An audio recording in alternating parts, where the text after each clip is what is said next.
Hey guys, कैसे हैं आप लोग। आशा करता हूँ आप सब बहुत बहुत अच्छे होंगे। स्वागत है आप सभी का इस प्यारा सा छोटा सा सेशन में, जो 100 बेस्ट पजल सीरीज का जो ये पैटर्न जो चल रहा है ना, ये पूरा का पूरा प्रीलिम्स एग्जाम को लेकर के ये मतलब बनाया जा रहा है। ठीक है, ताकि आपको प्रीलिम्स में कहीं कोई दिक्कत नहीं हो। बहुत लोगों का ये रहता है कहना कि मेरा तो प्रीलिम्स ही आज तक नहीं निकला है, 2 साल 3 साल से तैयारी कर रहे हैं और छोटा छोटा, जानते हैं ऐसा नहीं कि हाँ पढ़ने में कमजोर है ना।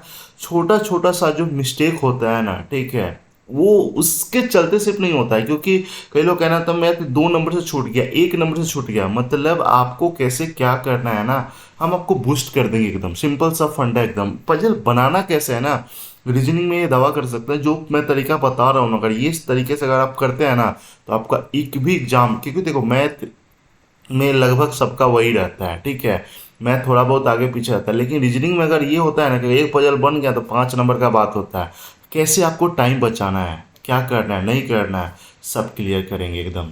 7 बजे जो होता है ना मिसलेनियस टॉपिक आता है, पजल को छोड़ के जितना भी टॉपिक है वो सारा शाम का 7 बजे, और 8 बजे बस एक पजल 5-7 मिनट का वीडियो रहता है। It's enough for day. आप रोज कुछ ना कुछ नया सीखोगे, हर एक दिन अलग अलग तरह का। आज जो मैं लाया हूँ ना, ट्रायंगुलर बेस्ड पजल, कई बार एग्जाम में देखने को मिला है। आइए दिखाते हैं इसको आपको कैसे करना है नहीं करना है। देखिए, दिखने में तो इतना सारा बड़ा पजल है, बहुत बड़ा लग रहा है ना, है इसमें कुछ नहीं। कुछ नहीं तो मतलब कुछ नहीं, है ना। आइए, तो सबसे पहले यहाँ पे मैं पेन सेलेक्ट कर लूँ। कहाँ गया भाई। चलो आज मैं कौन सा ले लूँ, ग्रीन ही ले लेता हूँ। ओके, देखो कहा क्या जा रहा है ना, यहाँ पे 6 पीपल है, 6 लोग है, ABCDEF, ठीक है। सब रेक्टेंगुलर टेबल पे बैठा हुआ है इस तरह से ना कि 3 person sitting at the corner. इतना तो बात इसमें बात बनाया गया रहता है।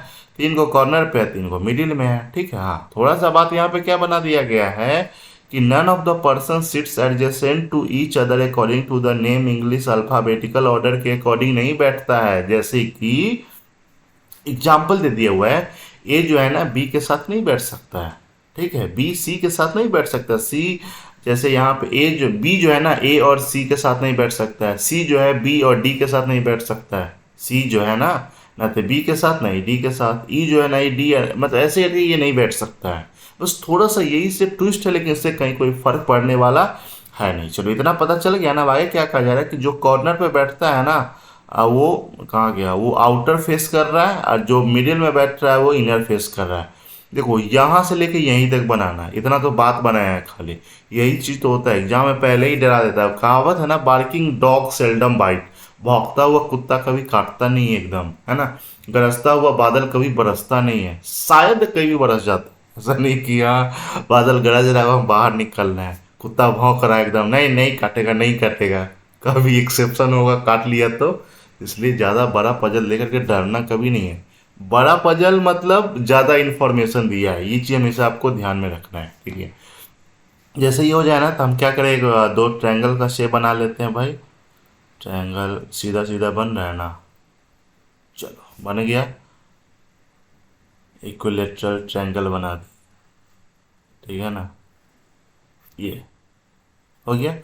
6 लोग हैं तो यहाँ पे हम कर दिए 3 कॉर्नर पे। जैसे जितना बात उसमें बनाया उतना बात हम भी लेकर के इसमें बना देना। ये अब जितना फास्ट कर सकते हैं ना उतना फास्ट आप कर लीजिए। क्या कहा गया था, कॉर्नर वाला ऊपर बाहर की तरफ था ना, कॉर्नर वाला बाहर तरफ था, मतलब ये आपको कर ही लेना है, मान नहीं लेना है कि हाँ ठीक है, नहीं तो उस समय आपको कन्फ्यूजन क्रिएट होना शुरू हो जाएगा। और थोड़ा एक भी कन्फ्यूजन हुआ ना तो बस आप गए टाए टाए फीस। चलो इतना हो गया ना। अब पिंक पिंक ले लेते हैं। चलो, कहा क्या जा रहा है कि ये जो है ना वो कॉर्नर पे बैठ रहा है, ठीक है भाई, किसी भी कॉर्नर पे बैठा देते हैं, लेकिन सेम कॉर्नर होना चाहिए। एक पे बैठा दिए, है ना। चलो एक कॉर्नर पे बैठा दिए। सी जो है ना इमीडिएट नेबर ऑफ ए, हो सकता है सी यहाँ पे हो जाए, हो सकता है सी यहाँ पे। यही स्टेप आपको भी एग्जाम में लेना है, सी यहाँ पे हो जाए। अब देखो, अब जो बात बोला है इन्होंने, उसमें पॉसिबिलिटी जैसे क्या कहा जा रहा है कि C is, sorry, 1 person is sitting between C and E, ठीक है। अच्छा एक बात बताओ, हो सकता है सी और ई यहाँ पे भी हो जाए, हो सकता है यहाँ पे हो जाए, 2 पॉसिबिलिटी इसका आ गया। हो सकता है ई यहाँ पे भी हो जाए, हो सकता है ई यहाँ पे हो जाए, दो दो पॉसिबिलिटी, 4 पॉसिबिलिटी आ गया। इससे उलझेंगे कैसे हम भाई, मतलब सामना इसका कैसे करेंगे। देखो, वही C and E, and also 1% D and E. थोड़ा सा माइंड का गेम खेलोगे। देखो मान लेते सी और ई अगर हम यहाँ पे करते हैं, ठीक है, ई अगर हम यहाँ पे करते तो हम डी हमको यहाँ पे करना पड़ेगा, है ना। चल इसमें सी और ई यहाँ पे करते तो ई और डी के बीच में एक है तो डी यहाँ पे करना पड़ेगा, लेकिन डी जो है ना इमीडिएट लेफ्ट ऑफ बी, तो मान लेते हैं सी और ई यहाँ पे है, डी यहाँ पे है, तो इमीडिएट लेफ्ट ऑफ बी मतलब बी को हमको कहाँ, बी को हमको यहाँ पे बैठाना पड़ेगा। एक बात तो ऐसे चल लग रहा है। अगर हम मान लेते हैं सी और ई को यहाँ पे बैठा रहे हैं, डी को यहाँ पे बैठा रहे हैं, तो डी जो है ना बी के इमीडिएट लेफ्ट में होना चाहिए, लेकिन यहाँ पे अगर बैठाते हैं बी को तो राइट में हो जाएगा। इसका मतलब क्या है, हम कहाँ पे बैठाए थे, इसलिए हम ई को इस वाले में यहाँ पे बैठाते हैं और डी को यहाँ पे बैठाते हैं। डी को यहाँ पे बैठाते हैं ना, अब देखो बी को बैठाना, बी तो यहाँ पे वैसे भी नहीं होना है क्योंकि बी सी के पास में हो जाएगा। मान लेते बी को बैठाते भी है तो बी राइट में हो जाएगा, बी के राइट में हो जाए तो ऐसा तो होगा नहीं, तो बी को हम यहाँ पे बैठा रहे हैं, ठीक है, A B C D E F यहाँ पे हो गया। अभी रुक जाओ, ठीक है, अभी हम इस वाले केस में चलते हैं ना। तो अगर मान लेते हैं क्या है यहाँ पे, अच्छा एक बात बताओ, इसमें कोई किसी के पास में तो नहीं है ना, नहीं है तो ये वाला तो आपका सही हो ही गया। आप ये तो कर ही सकते, लेकिन ये भाई कटेगा क्यों, कुछ तो आता पता होगा ना। चलो ठीक है, हम इसको भी चेक करके देखते हैं, सीखना ही तो है ना, है ना।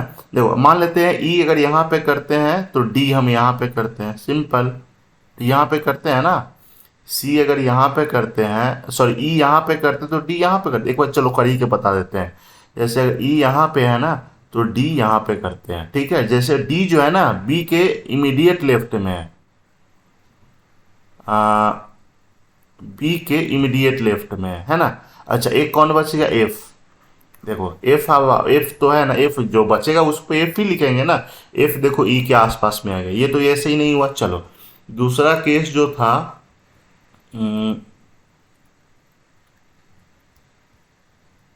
हाँ भाई भाई भाई, चलो अब हम करते हैं, ई को यहाँ पे लिए थे ना, अब हम एक काम करते हैं, ई को यहाँ पे लेते हैं, डी को यहाँ पे लेते हैं, ठीक है, और डी जो है बी के इमीडिएट लेफ्ट में थे, बी को यहाँ पे लेते हैं, फिर से क्या हो जाएगा, एफ यहाँ हो जाएगा, सिंपल। फिर से यहाँ पे देखो ई और एफ आस पास में आ गया, ऐसा हो ही नहीं सकता है। ये बात पहले यहाँ पे कर दिया गया, ये वाला आपका हो गया सही। ये पजल ना, ये जो अरेंजमेंट है ना आपका सेटिंग वाला, ठीक है, सिटिंग अरेंजमेंट, ये आपको एटलीस्ट 2 से 2.5 मिनट में इसको आपको धुआं धुआं उड़ा देना है।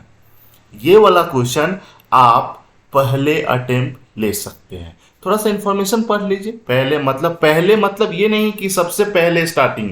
एक बात हमेशा बता दूं कि जो मिसलेनियस टॉपिक रहता है ना, ठीक है, पहले आपको उसी को अटेम्प्ट करना है। पजल भी पहले आपको नहीं उठाना है, कौन सा पजल क्या सोच करके दिया गया है ना, ठीक है, वो आपको भी नहीं पता है।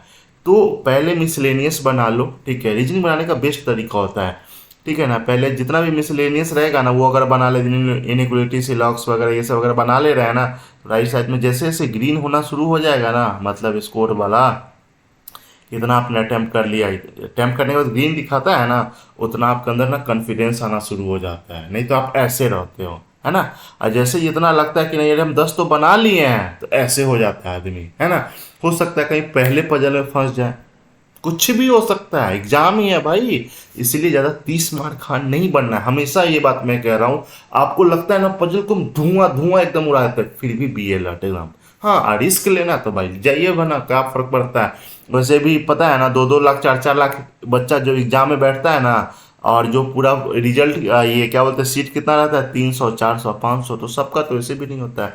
मानना है तो मानो, तो देव, नहीं तो पत्थर। आपको देव मानना है पत्थर, ये सब कुछ आपके ऊपर है भाई मेरे। चलिए आई होप आपको सेशन अच्छा लगा होगा, अपने तरफ से पूरा बेस्ट करने का कोशिश कर रहे हैं। फिर भी अगर कुछ आपको कमी लग रहा है तो आप कमेंट कीजिए, हम उसके ऊपर भी सुधार करें, कहीं कोई दिक्कत वाला बात एकदम नहीं है। Bye bye.